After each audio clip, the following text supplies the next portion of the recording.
అందరికీ నమస్కారం. ఆడవారి పట్ల సింపతి చూపిస్తూ మగవాడి పట్ల ద్వేషాన్నిగానో లేదన్నా కోపాన్ని చూపిస్తున్నటువంటి నాలాంటి వారితో సహా ఎంతోమంది ఈరోజు దీపక్ లాంటి వారి మరణానికి కారణమండి. షింజితా ముస్తఫా ముస్లిం లీగ్ సభ్యురాలు, మలపురం దగ్గర అరికోడి పంచాయతీ సభ్యురాలు, మాజీ సభ్యురాలు, దుబాయ్లో జాబు, 36 సంవత్సరాలు. ఈమె వచ్చేసి యాక్టివిస్ట్ అంటే మీకు తెలిసింది కదా, మహిళా యాక్టివిస్టా లేదన్నప్పుడు హ్యూమన్ రైట్సా, ఇక రకరకాలు ఉంటాయి. వీళ్ళకి తెలిసినది ఏంటంటే చేసేది మంచి తక్కువ, హడావుడి ఎక్కువ, పబ్లిసిటీ ఎక్కువ, చేసే దానిలో పుణ్యం వచ్చేసి తక్కువ. ఇలా చెప్పుకుంటూ పోతే అనకూడదు, కానీ అందరూ అన్నట్లు కొందరని అంటూ ఉన్నాం. ఒక నక్సలైటు ఘోరాతి ఘోరంగా పోలీసులను చంపాడు. అతన్ని పోలీసులు ఎన్కౌంటర్లో లేపేశారు. అతని తరఫున మానవతా సంఘాలు కొన్ని వస్తాయి. ఏంటి అంటే అతను అన్యాయంగా బూటకపై ఎన్కౌంటర్ చేశారండి. మరి అతను చంపిన పోలీసుల పరిస్థితి ఏంటి అంటే అదంతా తెలియదు. ఇలాగే సమాజంలో వచ్చేసి కొంతమంది ఘోరాతి ఘోరంగా కొన్ని మర్డర్లు చేస్తారు.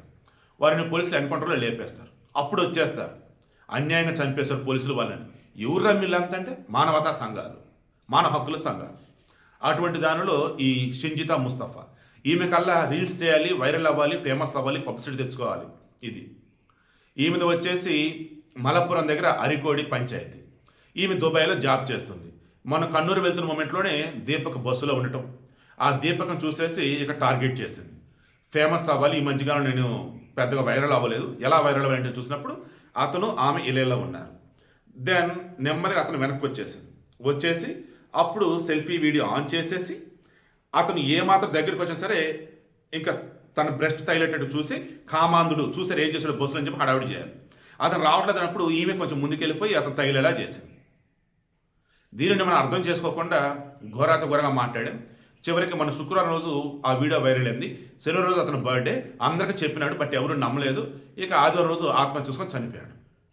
ఇక వాళ్ళమ్మ కన్యక పోలీసులకు కంప్లైంట్ ఇచ్చింది. నా బాబు చాలా మంచోడు, నా దీపక్ ఎందుకు ఇలా చేస్తాడు, ఒకసారి సీసీటీవీ మొత్తం పరిశీలించండి. ప్రతి బస్సులో సీసీ కెమెరా ఉండాల్సిందే. లైక్ ఇలా బస్సులో ఉంది, చెక్ చేశారు.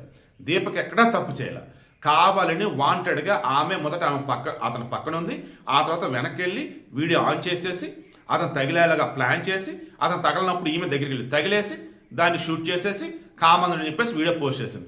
మీలో కూడా కొంతమంది అదే కామెంట్ పెట్టారు, అతనే కావాలని తగిలాడు అని చెప్పేసి.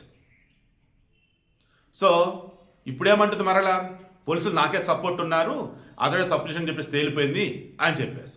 ఇంతలో నిజాలు ఏంటో తెలిసిన తర్వాత పోలీస్ కంప్లైంట్ ఇచ్చిన తర్వాత ఇక ఆ వీడియో డిలీట్ చేసేసి ఈ ఇన్స్టాగ్రామ్ వచ్చేసి బ్లాక్ చేసేసుకొని ఎటో వెళ్ళిపోయిందంట. ఎక్కడికి వెళ్ళింది ఏంటంటే దుబాయ్లో జాబ్ చేస్తుంది, సో అటు వెళ్ళిపోయింది అంటున్నారు. ముస్లిం లీగ్ సభ్యురాలు మగవాళ్ళ మీద కక్ష కట్టిందో, ఫేమస్ అవసరం కోసం అన్యాయంగా తను చంపిందో విచారణలోకి తెలియాలి. అంతిమంగా ఈ వీడియోలో నేను చెప్పదలుచుకుంది, ఒక మగాడిని వచ్చిన ఇన్సిడెంట్ చూసి జడ్జి చేసామని ఇక్కడన్నా మారాలి. నేను చాలాసార్లు ఇదే చెప్పా, ఒక ఆడవాళ్ళు వెళ్ళి కంప్లైంట్ ఇచ్చి ఇవ్వగానే పోలీసులు సైతం ఆ మగవాడిని ఘోరంగా తిడతారు.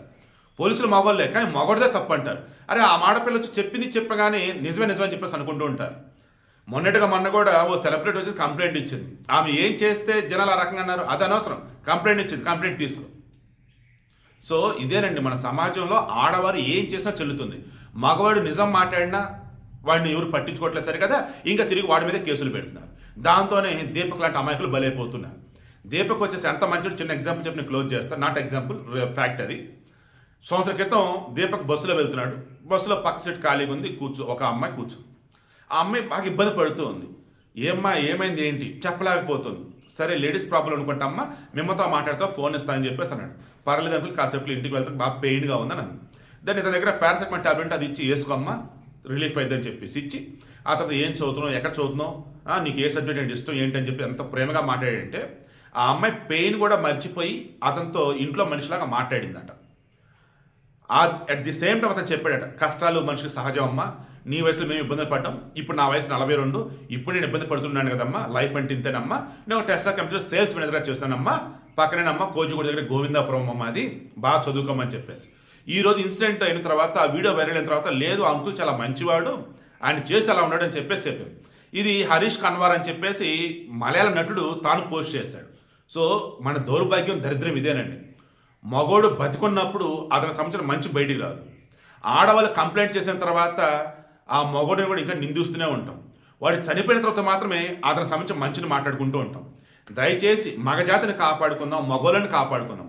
అలా అని చెప్పేసి ఆడవారిని నిందిద్దాం, దూషిద్దాం ఇలా నేను అనట్లేదు. మనమంతా మనుషులుగా బతుకుదాం. ఒకళ్ళు ఎక్కువ ఒకళ్ళు తక్కువ అంటూ అన్యాయంగా అకారణంగా వద్దండి. నిజంగా ఈ విషయంలో దీపక్ విషయం తలుచుకుంటే నాకు చాలా చాలా కోపం వస్తుంది, బాధేస్తుంది. ఇప్పటికీ కూడా సమాజంలో ఒక ఆడపిల్ల రోడ్డు మీద వెళ్తుంటే ఆమె గబక్కన కింద పడతాం ఏదైనా జరిగిందంటే మొత్తం పోగొత్తరు ఆమె సాయం చేయడానికి ముందుకు వస్తారు. అదే ఒక మగోడు పడ్డాడంటే ఏయ్ చూసుకుని వెళ్ళు లే ఇలానే వాళ్ళు ఎక్కువ ఉన్నారండి. అవునా కదా? కింద కామెంట్లో తెలియచాడు. చింజితా ముస్తఫా ముస్లిం లీగ్ సభ్యురాలు వాంటెడ్గా దీపక్ని కావాలని ఇరికించి అన్యాయంగా చంపేసింది. ఇప్పుడేమో కేసు ఫైల్ అయిన తర్వాత దుబాయ్కి పారిపోయింది. లుకౌట్ నోటీస్ జారీ చేసి ఎక్కడైనా పట్టకొచ్చి లోపలేయాలి. దయచేసి ఇక్కడి నుంచి అన్న మీరైనా నేను ఎవరైనా సరే ఒక న్యూస్ వినగానే ఒక వీడియో చూసి చూడగానే నిర్ధారణకు వచ్చేసి మగోడినైనా ఆడలైనా బలిపోసం చేయొద్దు.